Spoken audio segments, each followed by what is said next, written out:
Salut tout le monde, alors aujourd'hui je reviens pour vous parler de mes cheveux et comme vous pouvez le voir j'ai enfin fait le gris. Ouais. Si vous me suivez depuis un petit peu, le temps que je veux faire ce gris, vous vous dites mais pourquoi elle n'est pas plus emballée que ça? Tout simplement parce que je vous fais la vidéo vraiment parce que j'ai envie de vous la faire et que j'en profite le temps que j'ai encore ce gris parce que comme je dis ça, vous comprenez que je vais pas garder ce gris bien longtemps parce que sur les longueurs ça va, ça peut le faire. Après c'est pas hyper homogène. Par contre j'ai mis l'autofocus sur mon appareil, vous allez me dire si vous préférez comme ça ou pas. Donc ça veut dire que dès que je bouge ou dès que je me rapproche, le focus se fait automatiquement. Donc voilà, n'hésitez pas à me dire ce que vous préférez avec ou sans. Bref, je continue ma petite histoire. Donc c'est pas hyper homogène, on voit que j'ai encore un petit peu de blond dedans. Je sais pas si on pourra bien se rendre compte à la caméra, mais ça passe sur les longueurs. Mais je vais vous le montrer hein, parce que c'est vraiment moche, mais voilà, j'ai envie de vous le montrer et puis si je vous le montre pas, à quoi bon faire cette vidéo? Mes racines c'est juste horrible, donc je vais vous montrer ça, mais je remettrai mon bonnet après hein. Donc voilà à quoi ressemblent mes racines. Donc on peut voir que c'est bien gris ici, sauf que là c'est juste dégueulasse, on dirait un jaune dégueu. Ouais, vraiment à la racine de chez Racine. C'est pas beau du tout, pas beau. Mon Dieu. Et c'est dommage, vraiment dommage. Mais bon, hop, je remets mon petit bonnet. Voilà, on voit plus rien, j'ai caché la misère. Donc ouais, je disais donc, je vais pas garder ce gris parce que les racines c'est juste pas possible. Vous allez me dire mais pourquoi tu redécolores pas une fois tes racines et tu refais pas cette colo grise? Tout simplement parce que j'ai plus le courage de décolorer encore une fois mes cheveux. J'ai vraiment exagéré ces derniers temps. Donc j'ai plus envie de décolorer, voilà c'est comme ça. Et puis la colo grise, je vais vous la montrer tout de suite, elle coûte 25 €, donc j'ai pas envie d'en racheter encore une et ça sera pas encore parfait comme je veux. Voilà, je pense que j'ai fait le tour, enfin je suis presque grise comme j'aurais voulu. Après j'aurais voulu que mes racines prennent aussi, ça n'a pas été le cas malheureusement, mais voilà. Je vais vous expliquer un petit peu tout ce que j'ai fait, comme ça vous pourrez peut-être un peu mieux comprendre. Donc j'ai commencé par faire, j'ai un cheveu dans la bouche là. J'ai commencé par faire des shampoings décolorants puisque j'en ai fait deux. Donc pour faire un shampoing décolorant il faut de la poudre décolorante, du shampoing et de l'oxydant. Alors moi j'ai utilisé de l'oxydant 20 volumes, vous pouvez utiliser du 20, du 10, du 20, du 30 ou du 40, c'est comme vous préférez. Plus vous allez utiliser plus vous allez utiliser grand, donc 40 ou 30, plus ça va mieux décolorer, mais plus ça va abîmer vos cheveux. Et plus vous allez utiliser des petits, genre 10, 20, moins ça va abîmer vos cheveux, mais moins bien ça va décolorer forcément. Donc moi j'ai utilisé du 20 parce que j'étais pas très foncé, j'avais pas beaucoup à décolorer, donc j'ai utilisé du 20 et en plus au moins ça m'abîmait pas trop les cheveux, moi qui ai déjà les cheveux quand même assez abîmés. Donc je l'ai fait deux fois. Pour faire un shampoing décolorant, il faut mettre une dose de shampoing, une dose de poudre décolorante et 2 doses d'oxydant. Donc ça veut dire que si vous mettez 100 ml de shampoing, vous devez mettre 100 ml, 100 ml, 100 cc de poudre décolorante et 200 ml d'oxydant. Voilà, c'est un peu les doses. Moi j'en ai fait deux, sachant que quand on fait des shampoings décolorants, il faut attendre une semaine entre chaque shampoing décolorant. J'en ai fait un il y a une semaine, un peu plus d'une semaine, j'en ai fait un deuxième il y a 2 jours et hier j'ai fait la colo grise. Et donc la colo grise c'est celle-ci, c'est de la marque Eugène Perma, c'est un blush satin et moi j'avais pris la couleur, je sais pas si on verra, normalement oui, c'était gris acier léger, mais c'est pas là qu'il le fait écrit, donc je vous montre là pour rien. Voilà, c'est ici, il est écrit. Voilà, donc gris acier léger j'avais pris. Voilà, après réflexion je me dis que j'aurais dû prendre peut-être gris acier moyen ou gris acier foncé et le diluer avec de l'après-shampoing. Vous savez, si vous regardez les vidéos de Pastel, c'est ce qu'elle fait souvent avec ses colorations et ça marche aussi pour celle-ci. D'ailleurs elle en avait fait une vidéo. Donc moi c'est ce que j'ai fait, j'ai dilué avec de l'après-shampoing parce que peut-être qu'on dirait pas comme ça mais j'ai eu une touffe incroyable. J'ai des cheveux, énormément de cheveux, et ils sont quand même assez épais. Donc comme j'avais peur de pas avoir assez en mettant juste le tube pur, je peux dire ça comme ça, donc c'est comme ça qu'il doit se mettre. C'est une coloration qui se fait comme ça, telle quelle, pas besoin de mélanger avec de l'oxydant. Donc j'ai quand même décidé de mélanger avec de l'après-shampoing pour être sûre d'avoir assez pour faire toute ma tête. Donc ce que j'ai fait, c'est que j'ai mis la moitié du tube, j'ai mélangé avec de l'après-shampoing, j'ai mis sur tous mes cheveux. Et une fois que mes cheveux ont été secs, je me suis dit mais non, ça va pas. J'avais pas des taches, mais j'avais des zones où c'était moins prononcé, ou je sais pas, ça avait mal pris apparemment.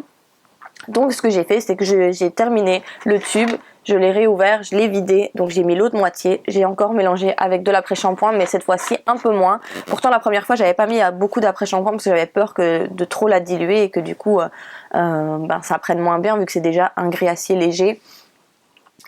Donc j'ai mis un peu moins d'après-shampoing et j'ai refait tout le même procédé, j'en ai mis partout, j'ai attendu 20 minutes et j'ai rincé.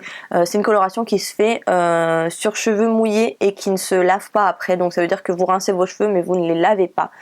Voilà. Le point positif par contre, c'est que quand on le mélange avec de l'après-shampoing et qu'on met toute la colo sur la tête comme ça, on attend 20-25 minutes, allez, quand on rince ses cheveux et qu'on les lave pas du coup avec cette coloration là, on a les cheveux hyper doux. Alors que j'ai fait des décolorations, j'en ai fait 2 en 2 semaines, voilà. Mes cheveux sont hyper doux avec cet après-shampoing qui a posé vraiment comme un masque sur mes cheveux. Donc pour ça je suis contente et je pense que je referai des masques d'après-shampoing de temps en temps parce que je trouve que mes cheveux sont hyper souples et hyper doux. Donc ça je suis contente. Mais voilà, le problème c'est qu'à mon avis mes cheveux n'étaient pas assez clairs encore. Pourtant ils étaient quand même vachement bien clairs et du coup ils ont mal pris au niveau des racines, et pourtant je vous jure que ils étaient pas aussi jaunes que ça quand j'ai fait la coloration. J'ai l'impression que ça a mal pris et que ça a viré encore plus au jaune dégueu. Donc ça m'attriste vraiment beaucoup parce que ça pourrait être super joli, imaginez-vous sans ces racines dégueulasses. Ça pourrait être super beau. J'aurais bien aimé franchement, mais non. Mes cheveux n'ont pas voulu prendre au niveau des racines et du coup je peux pas rester comme ça, et comme je vous disais, j'ai pas envie de encore une fois redécolorer mes racines, racheter une coloration Eugène Perma comme ça parce que bon, elle coûte quand même 25 €, c'est pas donné je trouve. Et voilà quoi, j'ai plus envie de refaire tout ça. Donc vous allez me dire mais qu'est-ce que tu vas faire maintenant alors, tu vas rester comme ça, tu vas pas rester comme ça. Comme je vous disais, je pense pas que je vais rester comme ça. En plus là, pour tout vous dire, on est le 28 décembre, donc dans 3 jours. Ouais, 3 jours, c'est le réveillon de la nouvelle année. Voilà, donc, et ça va pas le faire de rester comme ça.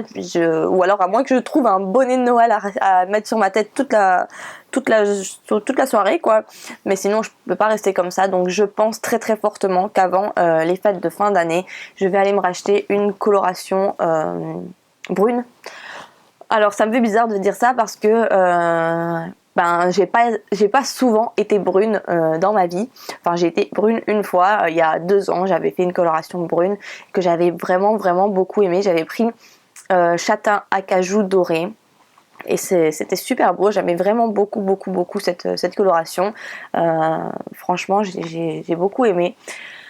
Et du coup ici je me dis, quitte à changer de couleur, autant le refaire une bonne fois pour toutes et devenir brune. Le seul truc qui me dérange un peu, c'est que j'ai vraiment beaucoup abîmé mes cheveux pour devenir bien blonde, pour pouvoir faire ce gris et même pour être bien blonde platine quoi, j'aimais beaucoup.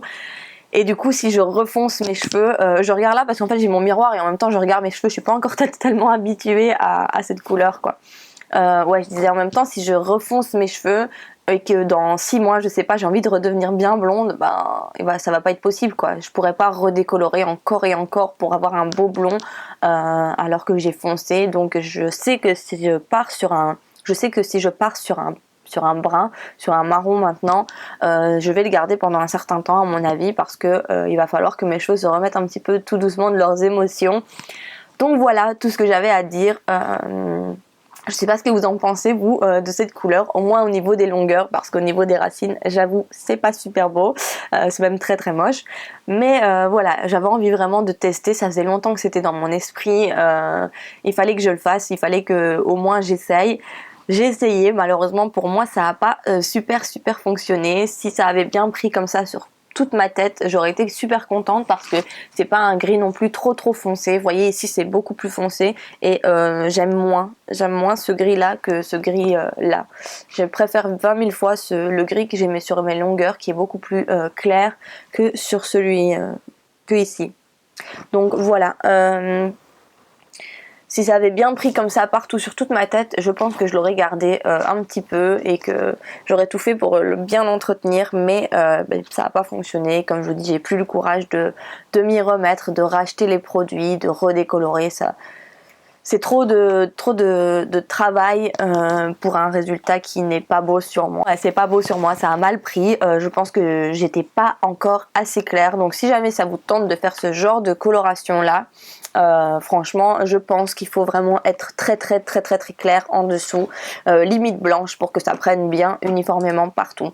Pourtant j'avais regardé la vidéo de Pastel et elle avait fait cette coloration là sur des extensions qui étaient quand même assez jaunes et ça avait bien pris, donc je m'étais dit bon, même si je suis pas blanche, je pense que ça pourrait fonctionner, mais non, pas sur moi. Donc voilà, c'est la preuve que tout dépend du type de vos cheveux, à mon avis, de leur sensibilité ou non, s'ils ont déjà été abîmés ou pas. Moi, ils sont déjà abîmés, donc à mon avis, ils doivent prendre moins bien les couleurs. Donc voilà, je vais m'arrêter là. J'espère quand même que cette petite vidéo un peu blabla vous aura plu. J'avais envie de vous la faire et puis j'avais envie de faire au moins une vidéo avec ces cheveux gris qui vont pas rester longtemps sur ma tête malheureusement, puisque je pense que je pense que c'est la seule vidéo que je filmerai avec cette couleur là malheureusement, même si avec un bonnet ça passe bien, j'aime bien je trouve, mais voilà, je vais pas la garder, donc peut-être si j'ai le temps de refilmer une vidéo avec cette couleur je le ferai parce que bon j'aime bien, je trouve que c'est joli avec mon bonnet comme ça, c'est sympa. Mais je le garderai pas parce que voilà, pour l'instant avant d'acheter cette colo, comme je vais quand même attendre au moins 2 jours, si je la fais je pense que je le ferai le 30 vraiment avant le réveillon. Parce qu'il faut que je laisse quand même un petit peu mes cheveux se reposer. Je vais rester 2 jours comme ça, on verra bien, mais je vais rester 2 jours avec un bonnet sur la tête. Et puis voilà, ça m'apprendra d'avoir essayé alors que mes cheveux n'étaient pas encore assez clairs. J'aurais tenté. Si jamais vous l'avez fait, si jamais vous connaissez cette coloration ou quoi, n'hésitez pas à m'en parler. C'est tout ce que j'avais à dire. J'espère vraiment que cette petite vidéo vous aura plu. Je regarde dans le retour écran si jamais je suis bien nette avec cet autofocus qui est censé focuser quand je bouge. J'espère que ça n'aura pas été trop bizarre cet effet de focus. J'espère que ça vous aura plu quand même. N'hésitez pas à me dire ce que vous préférez, si vous préférez que je le fasse avec ou sans. J'ai voulu tester comme ça parce que c'est vrai que des fois quand je règle la netteté on va dire moi-même et que je bouge un petit peu ou que je vous montre quelque chose de tout près, ça devient pas net du tout, alors que là je peux, je sais pas, je vais vous montrer n'importe, voilà, je peux mettre n'importe quoi, ça fait le focus tout seul sans que j'ai besoin de m'en occuper. Donc franchement j'avais envie de tester comme ça, et même vous m'avez dit par rapport à la vidéo AliExpress où je vous montrais les bagues que on voyait pas bien les bagues, du coup j'ai voulu essayer le focus comme ça. Voilà, n'hésitez pas à me dire ce que vous en pensez, si c'est mieux ou si c'est moins bien. De toute façon je prends vos avis en compte, vous le savez très bien. J'essaye toujours de faire en sorte que tout le monde soit content. Donc voilà, je vais arrêter de parler cette fois-ci, promis. Je vous laisse sur ces bonnes paroles et puis je vous fais de très gros bisous. Je vous souhaite une très bonne année, un joyeux Noël en retard, même si je vous l'ai souhaité sur Snapchat. Si jamais vous me suivez, mon compte est en barre d'infos, et d'ailleurs je sais, je dois vous filmer la vidéo Snapchat, j'ai vraiment eu un imprévu la semaine passée, j'ai pas pu, donc je voulais faire ça aujourd'hui, mais encore une fois je peux pas, je suis attendue quelque part là, donc je peux pas faire cette vidéo aujourd'hui, mais je vous promets que je la fais au plus vite. De toute façon j'ai encore rien ouvert de vos snaps, comme ça je la fais le plus vite possible, et promis je me dépêche. Donc voilà, je vous souhaite donc, comme je disais, un très joyeux Noël en retard sur YouTube en tout cas, et une très bonne année 2016 qui arrive. J'espère vraiment que tout ira pour le mieux pour vous, que ça sera une très bonne année pleine de joie, pleine de bonheur, pleine de santé et que vous profiterez des bons moments avec votre famille. J'ai du mal à parler, c'est le plus important. Soyez prudents, surtout soyez prudents, je le répète tout le temps, mais soyez prudents, c'est des jours où on a tendance un petit peu à boire un peu plus que d'autres et ça peut être dangereux. Donc s'il vous plaît, soyez prudents, c'est le plus important, vraiment. Donc voilà, je vous fais plein de gros bisous et si jamais je vous fais pas de vidéo avant l'année prochaine, ben je vous dis la bonne blague, à l'année prochaine, bye bye.